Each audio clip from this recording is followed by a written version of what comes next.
नमस्कार, मैं हूं डॉक्टर अजय भांबी और मैं बताने जा रहा हूं मिथुन राशि का भविष्य बल। ये भविष्य बल जो है बृहस्पति से इसका संबंध है। बृहस्पति 11 मार्च 2026 को मिथुन राशि में डायरेक्ट हो जाएगा। ऑलरेडी वहां पर है ही, वक्री था, वक्री से सहज हो जाएगा और 2 जून तक इसी में रहेगा। फिर ये कर्क में प्रवेश कर जाएगा। तो ये जैसा आप जानते हैं जुपिटर आजकल अतिचारी है, अतिचारी मुद्रा में है। तो इसकी स्थिति आपके राशि से अगले 3 महीने में खास तौर से कैसी रहने वाली है, उसके बाद बाकी जो उसकी स्थिति होगी उसकी बात हम बाद में करेंगे। तो हम बताने जा रहे हैं कि अभी वर्तमान में आपकी राशि से 9वें भाव में सूर्य भी है और मंगल भी है। और ये जो है बृहस्पति मिथुन राशि में, तो इनका एक एंगल बन रहा है, इसको बोलते हैं त्रिकोण। और त्रिकोण जो है मंगल का और गुरु का बहुत अच्छा होता है और मंगल का सूर्य का बहुत अच्छा होता है। इसका मतलब ये हुआ, ये जो मार्च का महीना है, इसके जो दिन बचे हुए 20-22 दिन, ये आपके लिए बेहतरीन दिन है। जो कार्य पहले से रुक रहे थे, आप देखेंगे उनमें सहजता आना शुरू हो, गति आना शुरू हो गई और वो कार्य बनना शुरू हो गए। इसमें ऐसा भी आप पाएंगे कि कुछ कार्यों में आपका जो लक है that is also started supporting you. पहले हो सकता है कि कार्यों को बनने में कुछ अड़चन आती हो, लेकिन वो जो अड़चन थी अब वो अड़चन आपको नहीं देखने को मिलेगी। तो यहाँ पर आपका उत्साह भी बेहतर देखने को मिलेगा। और जब भाग्य साथ देता है, मैं भाग्य वो उस स्थिति को बोलता हूँ कि जब आपने 1 रुपये का काम किया और 1 रुपये से ज़्यादा मिल गए, 2 मिल गए, 5 मिल गए, 100 मिल गए, वटेवर। और दुर्भाग्य वो होता है कि 1 रुपये का काम किया और 5 पैसे नहीं मिले, तो उसको दुर्भाग्य बोलते हैं। तो सौभाग्य की स्थिति है, इसको करना चाहिए, भाग्य का साथ रहेगा। और कुछ यात्राएं हो सकती हैं। अगर आप विदेश जाने के इच्छुक हैं, विदेश में जाके अपनी एजुकेशन करना चाहते हैं या वहाँ नौकरी प्राप्त करना चाहते हैं या आप कोई व्यापार शुरू करना चाहते हैं, तो उसमें आपके लिए बहुत अच्छा समय है। अगर आप स्पोर्ट्स पर्सन हैं या क्रिएटिव फील्ड से संबंध रखते हैं, उस दृष्टि से ये आपके लिए एक अच्छा समय है। और बृहस्पति जब हम बोलते हैं अतिचारी, इसका तात्पर्य ये हुआ कि बृहस्पति तीव्र गति में है। और आप देख ही रहे हैं कि ये 11 मार्च को डायरेक्ट होगा, 2 जून को ये अगले राशि में प्रवेश कर जाएगा। यहाँ पर क्योंकि अतिचारी है, अतिचारी का मतलब ये है उसकी गति में तीव्रता है, वो एक राशि में रुक नहीं रहा। और जब बृहस्पति अतिचारी है, चल रहा है और वो कनेक्शन उसके बढ़िया बन रहे हैं, तो अच्छा काम कर देगा। अगर वैसे ही मान लीजिए उसके कनेक्शन अच्छे नहीं है तो फिर वो कार्य नहीं बनेगा। तो यहाँ हम बात कर रहे थे मार्च महीने। अब हम देखते हैं अप्रैल में क्या सीन बनने वाला है।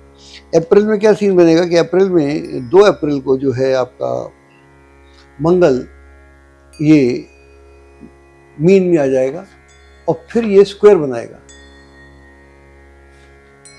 स्क्वायर 4 वाला चतुर्भुज टाइप का बनाएगा, नॉट चतुर्भुज, स्क्वायर बनाएगा।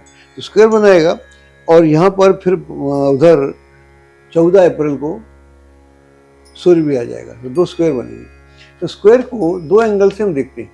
अगर मैं विदेशी एंगल से देखूँ तो वो अच्छा नहीं बोलते, और हम अगर अपने वैदिक एंगल से देखें जैसे बहुत अच्छा बोलते हैं। लेकिन अगर दोनों को मिला दें तो उसका मीन निकाल लेते हैं।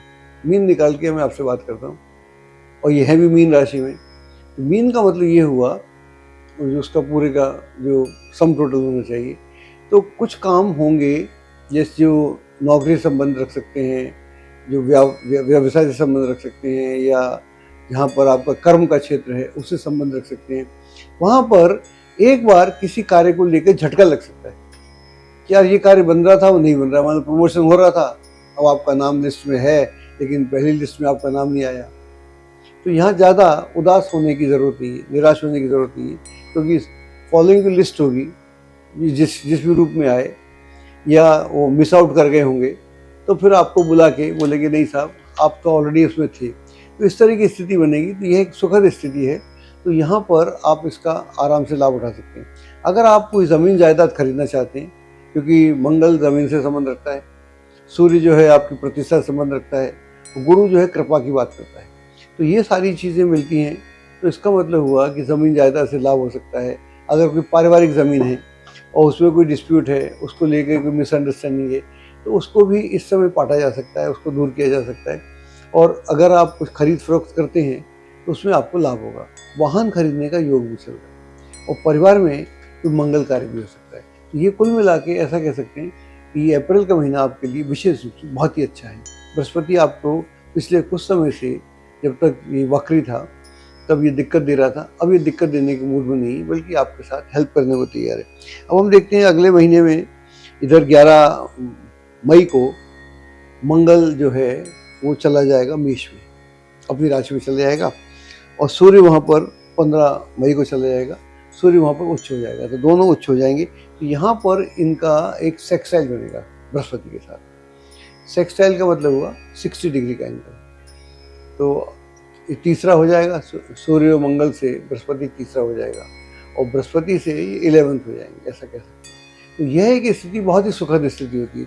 जब भी ग्रहों के बीच में आकाश में एक कनेक्शन बनता है तो आपके जीवन के कनेक्शन बनना शुरू हो जाते हैं। मान लीजिए आपने एक नौकरी की तलाश में थे, आपने अप्लाई किया, आपका इंटरव्यू आ गया, लेकिन बात नहीं बन रही, और इस बार बात बन गई। या कोई आपका प्रमोशन अटका हुआ था, हो नहीं रहा था, प्रमोशन हो गया।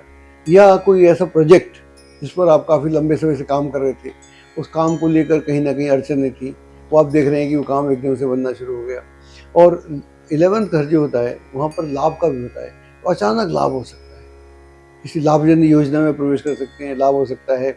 और जो लोग रचनात्मक क्षेत्रों से जुड़े हुए हैं उनके लिए ये समय विशेष रूप से अच्छा है। लेखन है, साहित्य है, कला है, संगीत है, सिनेमा है, स्पोर्ट्स है, फैशन है, डिज़ाइनिंग है, कंप्यूटर्स है, वटेवर जिस भी आप कार्य को कर रहे हैं, ज्योतिष है, इसमें आपकी जो स्थिति है पहले से बेहतर हो जाएगी।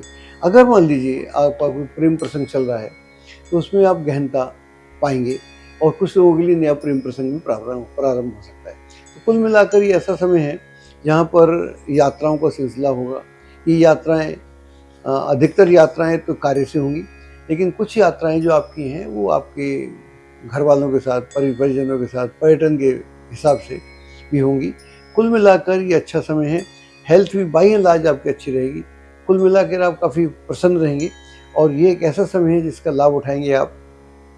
तो बृहस्पति जो पिछले साल भर से ऊपर नीचे हो रहा है, आगे पीछे हो रहा है, अब आप देखेंगे स्थिर होकर, स्थिर तो नहीं है तो गति में, लेकिन इस गति में जो स्थिरता है वो आपको लाभ देगी। इसका लाभ उठाना चाहिए। बच्चों की तरफ से काफ़ी राहत प्राप्त होगी, और उनका प्रदर्शन अपने अपने क्षेत्र में काफ़ी सुंदर रहेगा। एस्ट्रोलॉजी की सटीक जानकारी के लिए विश्वविख्यात एस्ट्रोलॉजर अजय भांबी के YouTube चैनल ABC चैनल को सब्सक्राइब, लाइक और शेयर करें। लेटेस्ट अपडेट के लिए बेल के बटन पर जरूर क्लिक करें।